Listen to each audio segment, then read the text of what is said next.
செய்திகள்.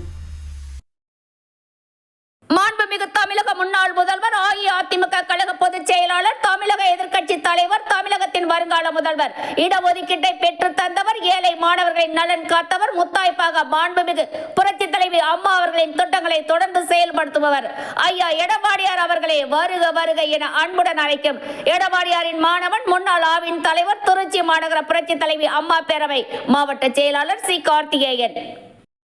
2026 கழக ஆட்சி அமைத்திட மக்களை காப்போம், தமிழகத்தை மீட்போம் எனும் உன்னத நோக்கத்தோடு தேர்தல் எழுச்சி பிரச்சார பயணமாக ஆகஸ்ட் 23 மற்றும் 25ஆம் தேதி திருச்சி கிழக்கு மற்றும் மேற்கு சட்டமன்ற தொகுதிகளுக்கு வருகை தரும் எடப்பாடி கே. பழனிசாமி என்னும் நான் இதய தெய்வங்கள் புரட்சி தலைவர் எம்ஜிஆர், புரட்சி தலைவி அம்மா ஆகியோர் வழியில் 4.5 ஆண்டு காலம் தமிழக மக்களுக்கு நல்லாட்சி தந்த நல்லாட்சி நாயகர், கழக பொதுச் செயலாளர், வருங்கால தமிழக முதலமைச்சர், புரட்சி தமிழர் மாண்புமிகு எடப்பாடியார் அவர்களை வருக வருக என அன்புடன் வரவேற்கிறேன். சி. கார்த்திகேயன், மாவட்ட செயலாளர், புரட்சி தலைவி அம்மா பேரவை, முன்னாள் ஆவின் சேர்மன், முன்னாள் மாமன்ற உறுப்பினர், எக்ஸ் மலைக்கோட்டை கோவில் அறங்காவலர் குழு உறுப்பினர்.